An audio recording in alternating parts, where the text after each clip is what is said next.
Sarah Salman est-elle devenue notre camarade? Va-t-elle militer pour la dictature du prolétariat? Ce sont les questions que nous allons nous poser et auxquelles nous allons essayer de répondre avec mon camarade Chris, car Sarah Salman a fait une sortie remarquée à Pascal Praud. Ce sont des bourgeois qui parlent de travail, ça nous intéresse forcément, et nous avons été tous extrêmement surpris.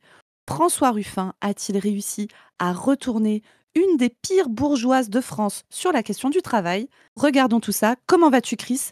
Je sais que tu adores Sarah Salman. Es-tu prêt à te régaler? Bah, je sais pas. Là, je suis pas bien. Parce que moi, tu sais que pour moi, Sarah c'était une espèce, comment dire, d'échelle de la bourgeoisie violente, arrogante, méprisable, qui était une espèce de confort pour moi. J'avais une échelle de Sarah Salman. Si t'es à 7, si t'es à 8, si t'es à 5 sur l'échelle de Sarah Salman, voilà, c'était. Et là, j'ai l'impression que Ruffin a cassé mon échelle, qu'il en a fabriqué une camarade et je suis pas bien. Voilà, mon monde s'effondre. Je suis dans une zone d'inconfort, donc il faut que j'essaye de comprendre. Tu sais comment je suis quand je suis pas bien comme ça, je me pose des questions, je rumine et je veux essayer de comprendre ce qui s'est passé. Est-ce que c'est vraiment Sarah qui était là sur le plateau? Est-ce que c'était un troll? Est-ce que c'était une expérience de robotique ou d'hologramme pour faire croire que Sarah Salman est une camarade communiste? Je veux qu'on me dise la vérité. Qu'est-ce qui s'est passé sur ce plateau de Pascal Praud? Voilà. Écoute, il me semble que nous allons pouvoir répondre à cette question et il me semble que peut-être que la situation n'est pas aussi simple que ça. Bon, on va regarder tout ça. Mais généralement, les gens n'ont pas envie de vivre des allocs. Sarah Salman. Parce que là, vous dites ça comme si ça leur faisait plaisir. Moi, je pensais comme vous. Je sais que je vais encore en reparler, mais avant le film avec François, je pensais comme vous. Et maintenant, j'ai compris que les gens, ça ne leur fait pas plaisir de vivre des allocs et qu'ils voudraient au contraire c'est pas vrai ce que vous dites. En fait, c'est pas vrai ce que vous dites. Et qu'est-ce que vous en savez? Parce que moi, je vois... Déjà, je me demande qui tient la marionnette, là. L'imitation est hyper bien faite. Mais c'est quoi? Qu'est-ce qui est arrivé à Sarah? Voilà. Ce qui est sûr, c'est que c'est pas les marioles, parce que c'est hyper bien fait en termes d'écriture et d'imitation. Donc, sur le plan esthétique, c'est un petit peu meilleur, effectivement. Voilà. La conversation est basée. Ça commence déjà sur vivre des allocs ou pas. On sait qu'on est sur CNews. On ne sait pas si c'est vraiment Sarah Salman, mais on sait que c'est Pascal Praud et CNews. Ça, c'est tranquille. Alors, est-ce qu'on a le contexte? Est-ce qu'on sait de quels allocs, je vais mettre 12 000 guillemets autour, il parle? Parce que alors, attends, Zoé, juste précision, on est sur CNews. Donc, attention. Pardon, excusez-moi. Quand on dit alloc, c'est un mot générique pour dire les assistés, les feignasses. Oui, il n'y a pas de source derrière. Rappelle-toi de ça. T'es à CNews. Non, mais parce que moi, si tu veux, je me demande si on parle, par exemple, de l'allocation adulte handicapé. Tu vois, l'allocation adulte handicapé, ce sont des gens qui, par définition, sont porteurs d'un handicap qui, du fait que le travail soit organisé de manière extrêmement validiste, par exemple, ne peuvent pas travailler parce que leur état de santé ne leur permet pas, pour de multiples raisons. Et moi, j'ai des centaines d'exemples dans mes patients, de gens qui, par exemple, sont atteints de dépression extrêmement sévère, en général très aggravée par leurs conditions de vie, ou de gens qui, par exemple, ne peuvent pas se déplacer correctement, ou de gens qui ont des maladies chroniques extrêmement graves qui les empêchent de pouvoir travailler. Enfin, voilà, moi, déjà, j'ai ces gens-là en tête. Ensuite, en termes d'allocations, on pourrait penser aux allocations familiales, par exemple, et je sais pas, penser, par exemple, à des femmes qui se retrouvent à élever 3 enfants seules, qui n'ont pas beaucoup de diplômes parce qu'elles sortent de classes prolo, etc. Et qui du coup se retrouvent à n'avoir comme option que de pouvoir avoir des boulots à la con, genre bosser pour la fonction publique territoriale et gérer le périscolaire, où en gros tu travailles de 7h à 9h et de 16h30 à 19h, c'est-à-dire pile les heures où tu peux pas t'occuper de tes gosses et il y a personne d'autre pour s'en occuper. Du coup, c'est compliqué. Tu vois, des boulots d'aide à domicile, etc. Ou pareil, en fait, les horaires font que de ménage. Tu peux pas t'occuper de tes gamins toute seule et travailler. Enfin, voilà. Moi, je pense à ces gens-là, mais peut-être que Pascal Praud pense à d'autres types de gens. Moi, je ne sais pas. Pascal a sûrement une connaissance du monde bien meilleure que la mienne. Moi, je pense qu'il pense aux Arabes, mais. Mais voilà. Je pense que ça va. Je pense là, tu lui prêtes trop de rationalité. Peut-être que je surestime à poil Pascal. Je pense même que les gens qui regardent Pascal ne veulent pas autant de détails, Zoé. Là, tu as... Moi, je trouve ça très intéressant. Ouais, les feignasses qui bossent pas, voilà, gna. Les allocs. Et là, il y a Zoé qui arrive et qui dit « Mais quels allocs, monsieur Pro ?» Bah, si, les allocs. Tout le monde sait très bien ce que ça veut dire sur ce plateau. Madame Zoé. Voilà. Et après, t'as Fabien Roussel qui se pointe et qui dit « Ouais, nous, on n'est pas la gauche des allocs. » Voilà. C'est un concours de qui est le plus con ici, en fait, dans la salle. C'est ça. C'est ça le but. Et là, Sarah Salman arrive, telle la lumière, et nous éclaire tous de son expérience de travail qui a duré 1 mois, mais qui a suffi à se rendre compte que peut-être que le monde est un poil plus complexe, que d'un côté, des gens incroyables qui ont beaucoup travaillé et qui, du coup, gagnent beaucoup d'argent, et de l'autre, des grosses feignasses bien cons qui prennent grand plaisir à vivre avec 500 balles de RSA, parce que tout le monde sait que c'est vraiment le gros kiff de vivre avec 500 balles. Hein. C'est vraiment... C'est trop bien. Tout le monde le sait, c'est une passion, quoi. Des jeunes gens dans la restauration qui s'arrêtent et qui reviennent, qui s'arrêtent vous parlez et qui d'une reviennent. minorité, moi je vous parle... Non, je vous dis... Ça ne fait pas plaisir de vivre des allocations. Je vous dis si, certains. Attends, excuse-moi Chris, excuse-moi, moi j'ai beaucoup de mal à écouter Pascal Praud dire des conneries sans avoir envie de dire des trucs quand je l'écoute. La restauration. Alors moi ma question c'est, Pascal Praud a-t-il déjà travaillé en restauration déjà? Voici ma première question. Parce que la restauration c'est quand même un taf extrêmement difficile, extrêmement fatigant, où tu travailles les soirs, les week-ends, où tu fais des horaires de coupure, c'est-à-dire tu commences à 10h du mat, tu finis à 14h, puis tu reprends à 18h et tu finis à minuit. Enfin, c'est-à-dire suffisamment pour ne pas être payé en heures sup, etc. Parce qu'en plus, c'est très fréquent en restauration de ne jamais payer les heures sup, hein, évidemment. Mais en plus, pile pour que tu n'aies jamais de vie, en fait, en dehors de ton travail extrêmement fatigant, à haut risque de blessures, etc. Enfin, il faut voir en cuisine le nombre de mecs et de meufs, évidemment, je dis mecs sur un plan générique, qui se blessent extrêmement gravement, notamment des coupures graves à la main, etc. Enfin, ça fait partie des métiers où il y a des risques d'accident du travail majeurs. Ça fait partie des métiers extrêmement pénibles. Quand tu es serveuse, il peut t'arriver des trucs incroyables, genre tomber sur Nicolas Bedos bourré à 2h du matin qui t'agresse sexuellement à ta 8e heure de travail. Enfin voilà, ça c'est la restauration. Moi, Pascal Praud, j'ai du mal à comprendre que tu ne comprennes pas que quand tu as des tafs d'intérim en restauration, tu fais 3 semaines, tu t'arrêtes 2 semaines, tu refais 3 semaines, tu te réarrêtes. Et puis il y a aussi un truc, ça s'appelle faire des saisons. Je ne sais pas si Pascal Praud est au courant de ce concept. Mais voilà, il y a des trucs, ça s'appelle des saisons. Tu fais une saison l'hiver à la neige, tu bosses comme un ouf, tu prends une petite pause, tu fais une saison d'été à la mer, tu bosses comme un ouf, tu reprends une petite pause. Bref, ça s'appelle les gens qui essayent de survivre en ayant des conditions de travail des enfers, en fait, Pascal. Voilà, C'est ça. Et donc, justement, ils ne vivent pas des allocs, ils vivent une certaine forme de travail généralisé, où le travail est tellement validiste, dur, exploité, qu'il n'est pas tenable, comme tu l'as dit, tout le temps. Voilà. Et donc, ils sont obligés de vivre à un moment donné d'arrêt, de stop-arrêt, etc. Et donc, ce qui est intéressant, c'est qu'ils voient que des gens font du travail, des allocs, comme il dit, ce que ça s'appelle la sécurité sociale, hein, c'est juste l'assurance chômage. Voilà, donc, ça, c'est pas grave. Hein. Non, pardon, voilà. Mais tu vois, les gens font 50-50 ça, et il te dit, c'est là où tu vois le truc, ils vivent des allocs. Alors qu'ils pourraient très bien. Non, mais c'est-à-dire que. Non, mais comme ils font moite-moite, Zoé, ils pourraient très bien dire ils vivent du travail. Pourquoi il a choisi.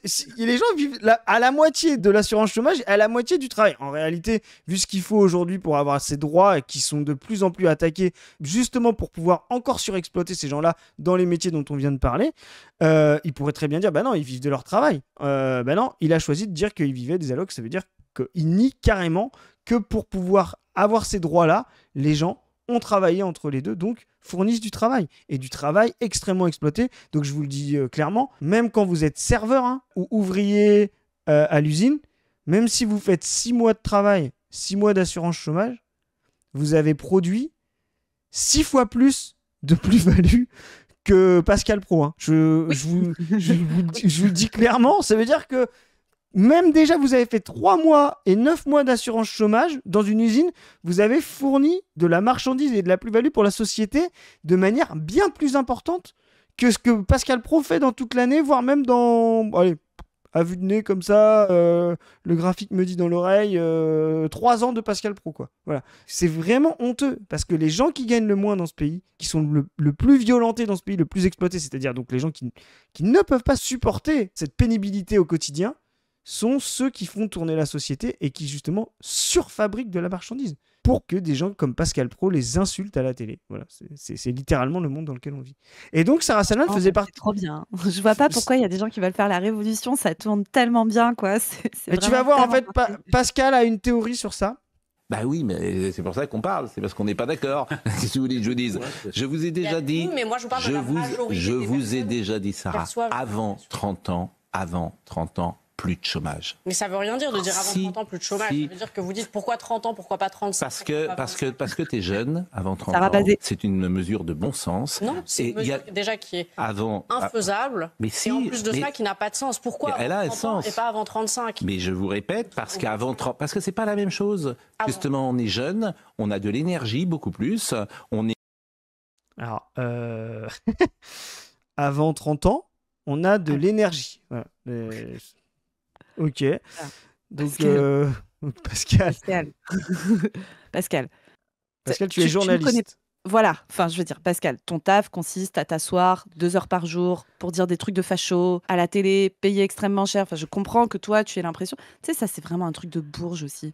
C'est de dire, ouais, la jeunesse, c'est tellement le meilleur moment de ta vie, tout est libre, etc. Mais la majorité du gens, déjà, qui vivent des vies de prolo, là, maintenant que Macron a fait passer des trucs, tu sais, sur l'apprentissage, etc., on envoie les gosses au travail à 14 ans, d'accord, en trouvant ça parfaitement normal.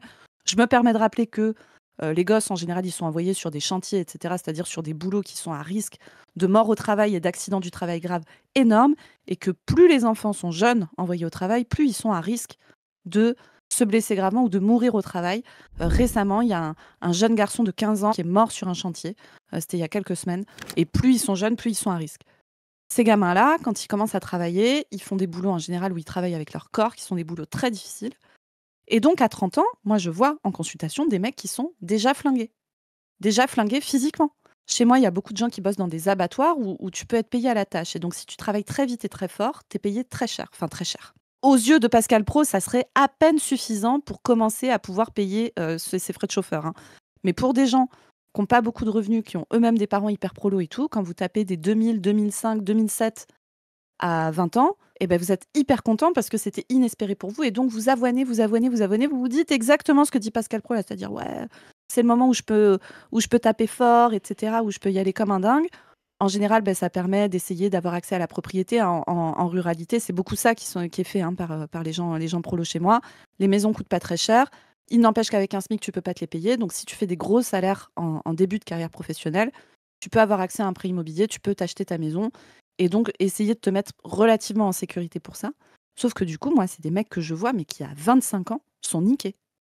À 25 ans, ils ont les coudes niqués, les épaules niquées, les tendons particulièrement. Parfois au point, alors en plus, voilà, on leur a dit, faut pas être un assisté, faut pas s'arrêter, faut pas machin. Donc les mecs, ils poussent, ils s'abîment gravement les tendons, voire même parfois ils les rompent. Et ça peut être des mecs qui ne récupèrent jamais, qui ne peuvent plus jamais lever le bras de leur vie, d'accord ? Donc c'est de ça que parle Pascal Praud. Je suppose que c'est de ces jeunes personnes que parle Pascal Praud. Ouais. Non mais c'est une folie. Tu sais que moi j'en ai fait en plus beaucoup, surtout à cet âge-là. Quand tu commences vers 18-19 ans, je te le dis, tu te projettes pas jusqu'à 30 ans. Hein. Faire les nuits, faire les 3-8, travailler dans la viande, au froid, ou travailler dans le sale, etc. Tu te dis pas oh mais je vais grave de l'énergie jusqu'à 30 ans là. Si en plus là la boîte elle tourne un peu moins bien, oh bah non, mais c'est cool si j'ai pas le chômage parce que j'ai tellement d'énergie, je vais retrouver tout de suite l'envie de retrouver une boîte en 3-8, de retrouver des conditions, de changer de collègue, de changer de chef. J'ai vraiment envie de ça, tu vois. Mais enfin, faut se rendre compte de la folie. Tu parles de la violence physique, c'est une violence ultra validiste. Et c'est pas un hasard si le travail capitaliste est validiste. Ça, c'est du marxisme de base. Ce qu'explique Marx, c'est que la marchandise travail est une marchandise payée à un prix normalisé pour toute la société. C'est le prix de l'heure socialisée.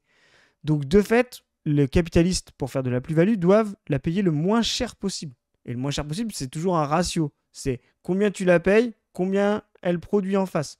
Tout le monde se rend compte de ce que c'est de se dire, tiens, si demain vous donnez une entreprise, je ne sais pas, qui fabrique ce que vous voulez, et que vous lui divisez par 2 les coûts d'électricité, vous comprenez tout de suite que ça va être intéressant pour ses recettes. Ben, c'est pareil avec la marchandise travail. À la fin, c'est ça.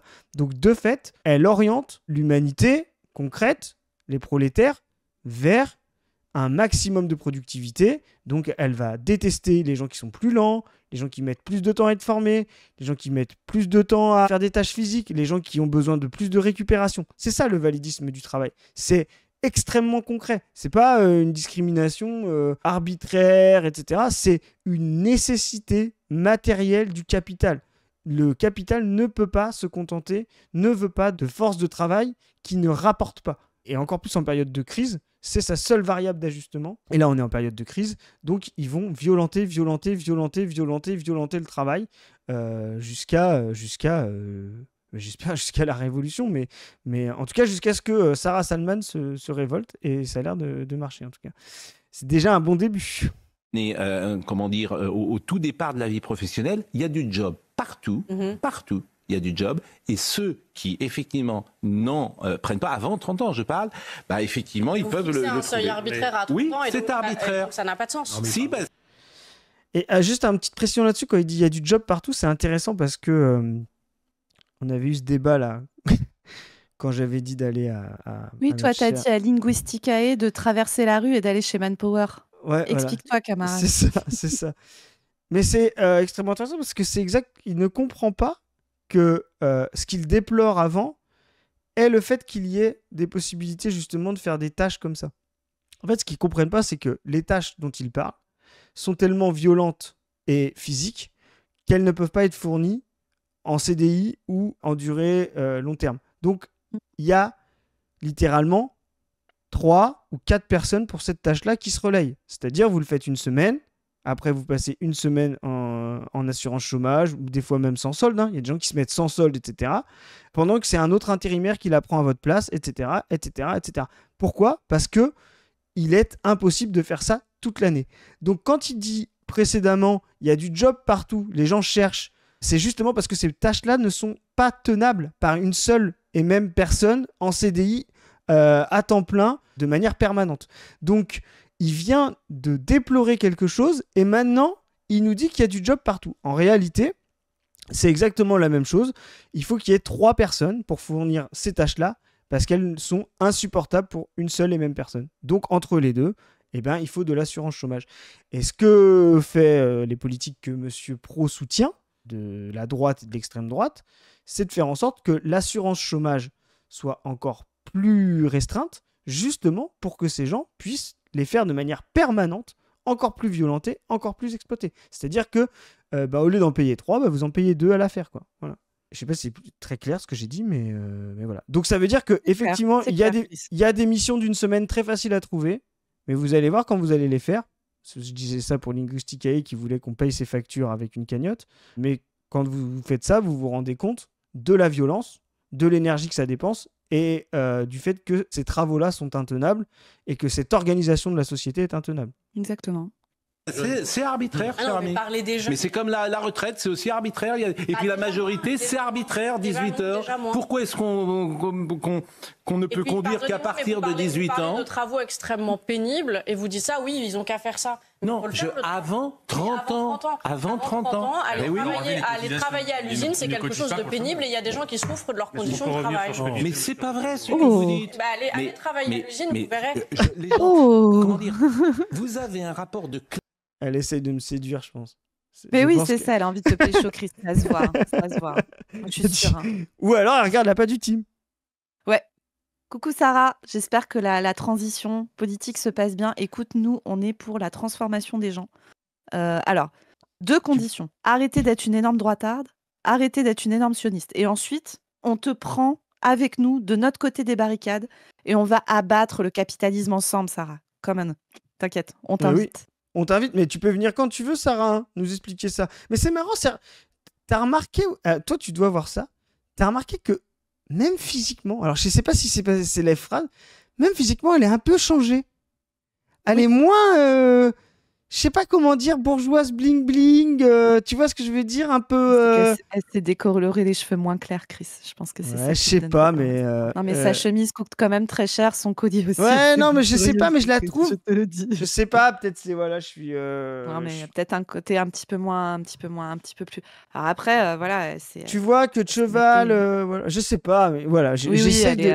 Ils me l'ont changé et je suis déstabilisé. Je ne comprends pas ce qui arrive à Sarah. Mais dire à Pascal Praud, sur un plateau de CNews, aller travailler pour voir si c'est facile et si on a de l'énergie pour le faire, déjà, je pensais pas que ça arriverait. Et deux, je pensais pas que ça arriverait par Sarah Salman. Voilà. Prof interne pose la question, plus que le ruffinisme ne serait pas la preuve de l'efficacité du goulag? Alors écoute, prof interne, je trouve que tu es un petit peu, je te trouve un petit peu cavalier. Après, effectivement, peut-être que ça vaut le coup de se poser la question de la rééducation par le travail, en tout respect des êtres humains, évidemment. Voilà, peut-être que la question peut être ouverte. Je vous rappelle qu'ici, nous sommes contre la division absolue du travail et nous sommes pour que Pascal Praud aille prendre son tour de temps en temps à aller vider les poubelles, à aller fabriquer des trucs dans des usines, aider les vieux à se laver en EHPAD. Voilà, nous on est pour ça. Rien à voir avec quelque chose de violent, c'est juste se partager les tâches nécessaires à la société, tous ensemble, et que Pascal Praud arrête de raconter des conneries avec son costard qui vaut 8 SMIC sur le travail, alors qu'il ne connaît pas le travail. Exactement. Je suis d'accord avec prof interne. Le ruffinisme n'a rien à voir là-dedans. Le ruffinisme est une idéologie confuse de la société. C'est le fait d'avoir récuré des chiottes qui a changé Sarah Salman.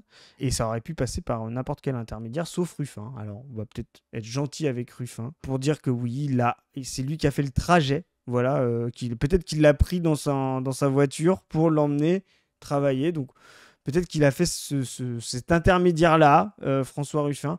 Mais s'il l'avait emmené dans un de ses meetings, voyez, ou s'il l'avait emmené faire un débat avec ses copains de l'après, je ne sais pas si ça aurait été le même résultat. Voilà. Je pense qu'il n'y a pas plus important que la praxis collective qu'elle a partagée, Sarah. Et vous voyez, il n'y a pas besoin de longtemps pour changer les structures mentales.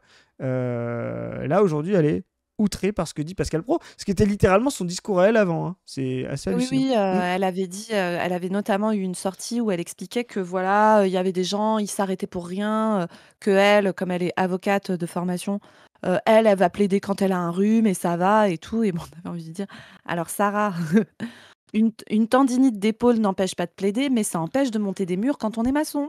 C'est peut-être ça qui se joue là, Sarah. Bref, voilà.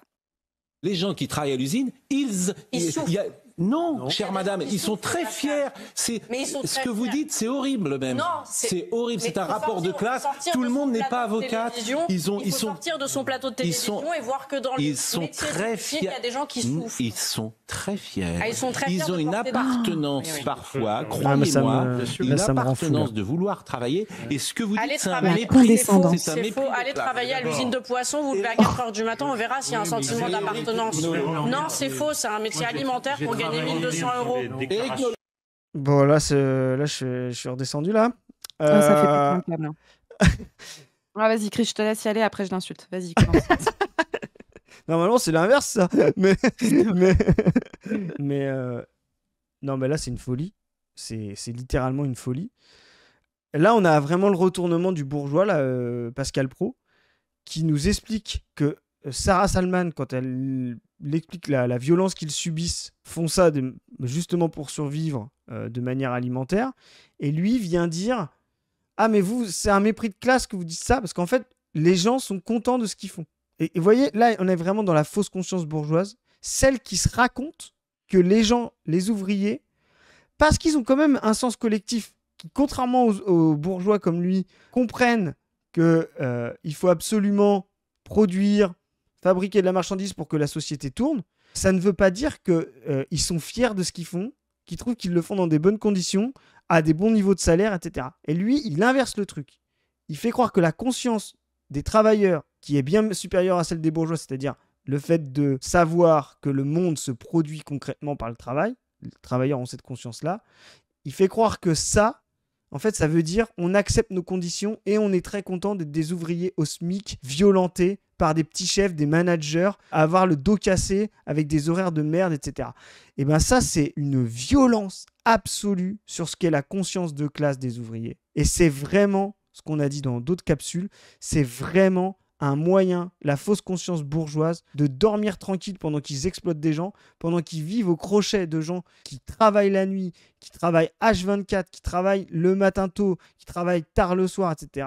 C'est vraiment un moyen, une fausse conscience pour pouvoir dormir tranquille et se dire chacun est content d'avoir sa place. Et ça, c'est vraiment la vision du monde organique de la bourgeoisie. Chacun a sa place, tout le monde est content de sa petite place, etc. Il faut des ouvriers, il faut des bourgeois. Le travail, il faut le valoriser en disant, il faut qu'il y en ait qui n'en aient pas, pour qu'il y en ait qui en aient, et pour pouvoir en faire une espèce de privilège. Et quand il dit, ils sont très fiers de travailler, d'avoir un travail par rapport à ceux qu'on n'a pas, là, vous avez tout l'argument, ce qu'on appelle aujourd'hui le producérisme. Il faut lire Michel Fer. On prépare un numéro là-dessus avec Position Revue qui sortira à la rentrée. Et donc, il y aura des entretiens avec Michel Fer là-dessus. Mais là, vous avez vraiment l'idéologie de l'extrême droite de comment on raréfie le travail pour faire en sorte que certains en aient, d'autres n'en aient pas, et que ceux qui en ont passent leur temps plutôt à détester ceux qui n'en ont pas, c'est-à-dire à se donner le privilège de moi j'en ai un parce que je suis quelqu'un de bien, etc. Parce que ce que Pascal Praud décrit là, plutôt que de s'attaquer à ceux qui font en sorte que le travail soit raréfié pour pouvoir, comme on l'a dit précédemment, extorquer de la plus-value. Là, ça me fait gerber. Et quand enfin Sarah Salman exprime la classe ouvrière, lui, il lui saute à la gorge en disant « Vous faites du mépris de classe », alors que le mépris de classe n'est que du côté absolu de Pascal Praud, de la condescendance de classe, de la violence de classe. Et là, vous avez vraiment la bourgeoisie la plus conservatrice, la plus dans la fausse conscience et la plus violente idéologiquement qui soit. Mais ils sont contents, hein, Chris. Ils sont contents, hein, les gens, tu sais, ils sont fiers. Hein. Ils sont fiers de se faire exploiter, ils sont fiers, putain. Moi, t'as tout dit, mon Chris, mais vraiment, moi, je... Parce qu'en plus, tu veux, ce que lui, il appelle fierté, on le voit, tu vois, des gens. Ouais, en fait, les gens, tu vois, les meufs qui se lèvent à 5h du mat pour aller faire leur matin à l'EHPAD, bah ouais, il y en a plein, elles aiment leur taf, en fait. À la base, elles voient le sens qu'il y a dans leur travail. D'aller s'occuper de personnes qui sont âgées, qui ont des handicaps, qui peuvent pas se laver toutes seules, etc. Oui, elles voient très bien la beauté et la fierté qu'il peut y avoir dans cette tâche. Mais ça, c'est complètement contrebalancé par le fait qu'on les fait travailler dans des conditions atroces, qu'on les fait travailler dans des conditions qui font qu'elles sont obligées de mal faire leur travail, de maltraiter les gens. Et c'est des meufs qui, parfois, en rentrant du travail, se demandent si elles vont pas se foutre dans un arbre, tellement elles sont en souffrance du fait de maltraiter, du fait d'être elles-mêmes maltraitées. Ce qu'il appelle la fierté, c'est le fait de, comme tu le dis, se rendre compte que oui, ton travail, il est utile, oui, ton travail, il est nécessaire. Fabriquer des maisons, fabriquer des objets, produire de la nourriture, prendre soin des personnes qui en ont besoin, etc. Tout ça, effectivement, c'est des tâches qui rendent fiers en soi. Mais c'est pas l'exploitation qui rend fier. C'est le fait de faire ces tâches. C'est justement, la lutte consisterait à pouvoir faire ces tâches correctement, dans de bonnes conditions. Et que tout le monde y passe, d'accord ? Pas que les gens qui n'ont pas eu la place sociale de Pascal Praud, mais tout le monde qui se relaie pour faire ces tâches qui sont indispensables, qui sont importantes, mais qui sont difficiles, qui ne sont pas des épanouissements du soi, de je sais pas quoi. Non, c'est des trucs qu'il faut faire. C'est pas facile. On avait fait l'analogie avec la vaisselle. Déjà, la vaisselle chez vous, il faut la faire. On peut avoir de la satisfaction de se dire qu'on a fait la vaisselle pour tout le monde, que la vaisselle est faite et que c'est cool parce que c'est nécessaire pour qu'on vive en collectivité. Mais c'est pas un truc de réalisation de soi et de trouver ça génial de se mettre à faire la vaisselle et vraiment c'est trop bien et tout. C'est vraiment une vision de bourgeois du travail et c'est une vision qui met complètement de côté les conditions dans lesquelles on exécute cette tâche et la manière dont on pourrait s'organiser sans le capitalisme, sans l'exploitation, sans l'extorsion de plus-value pour que ces tâches soient réalisées du mieux possible par des gens qui ne sont pas brisés dans leur corps et dans leurs esprits parce qu'on les fait travailler dans des conditions de merde. Honte à toi, Pascal Praud, de te permettre de tenir ce genre de discours paternaliste et condescendant, immonde, et en plus d'oser utiliser le terme de mépris de classe alors que c'est toi le plus méprisant de cet échange. C'est vraiment juste dégueulasse de voir ça. Et vraiment, j'ai hâte que Pascal Praud aille aussi prendre son tour à désherber des carottes. Ça va lui faire un peu les pieds. Et il va peut-être un peu se la fermer sur ce genre de questions. Ouais, mais clairement. Puis on lui dira, tu vas nous dire ce que tu as fait entre 18 et 30 ans. Oui. Toute l'énergie que tu avais. Est-ce que tu as bien utilisé cette énergie-là pour faire les travaux pénibles dont tu parles? Et là, Pascal, tu as 65 ans. J'en sais rien si quel âge il a, Pascal. Mais même s'il a 65 ans quand on prend le pouvoir, les 12 ans que tu n'as pas fait, tu vas les faire. Voilà. Je te le dis clairement. Et tu auras un petit surplus parce que je sais pas si tu as la ref, Zoé, mais ce type-là a été à un moment donné dirigeant au FC Nantes et il a fait n'importe quoi. Donc ce sera une augmentation de sa peine parce qu'il a massacré mon club de foot préféré et ça passe pas. Aïe, aïe, aïe, Pascal. Aïe, aïe, aïe, ça c'est mal. Hein. Donc non, mais vraiment on rigole, j'essaie de... Voilà. Mais vraiment, moi ça me... Là c'est gerbant en fait. Et je trouve ça fou que Sarah Salman soit là en train de lui apporter la contradiction. Je trouve ça même chouette. Mais là, on voit vraiment la fausse conscience. Et si c'était que Pascal Praud, parce que c'est quand même un crétin sur à peu près tous les sujets depuis que je le connais, c'est quand même un type, je sais pas si tu as déjà vu ça, Zoé, mais quand il faisait des reportages de foot, qui a trouvé ça très bien une fois, de prendre les joueurs noirs du FC Nantes et de les faire descendre d'un arbre dans un reportage. Attends,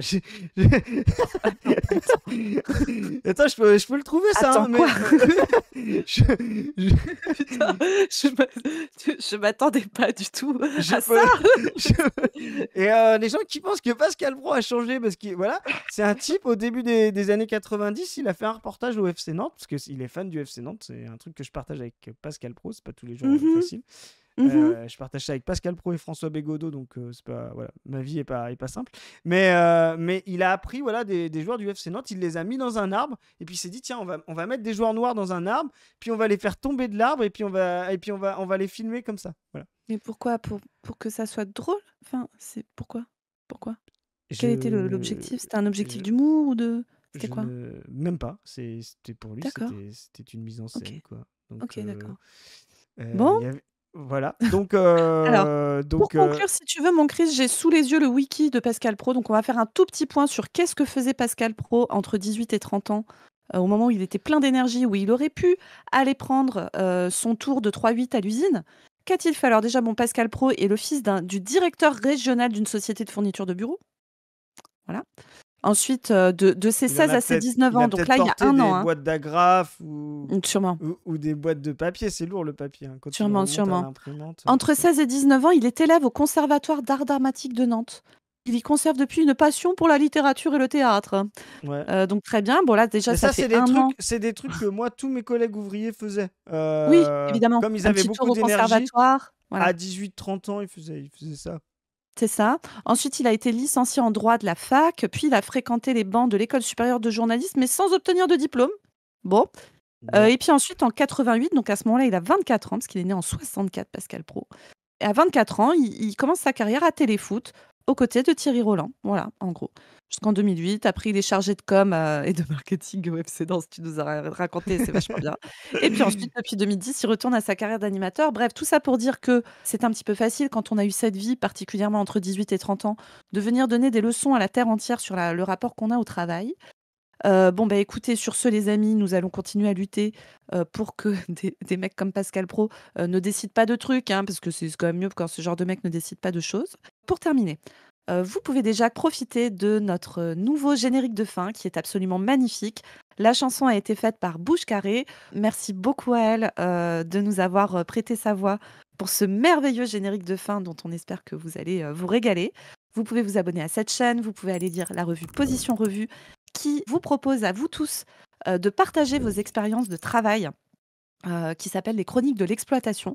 Si, contrairement à Pascal Praud, vous avez travaillé et si vous avez envie de nous raconter votre expérience de travail, les réflexions que ça a suscité chez vous, le rapport à l'exploitation que ça vous a fait, vous pouvez écrire à contact@position-revue.fr et soumettre vos propres chroniques de l'exploitation, car tout le monde a le droit de parler de politique, de parler de ses propres expériences et de produire des choses qui nous permettent de penser ensemble un autre système qu'un système où c'est les Pascal Praud qui sont en haut de la chaîne alimentaire. Vous pouvez vous abonner à la chaîne perso de Padu, à la mienne. Vous pouvez, si vous voulez nous soutenir, aller souscrire sur le Tipeee dont vous aurez le lien en description. Et sur ce, on vous dit à plus tout le monde. Salut. Salut à tous. C'est la lutte finale.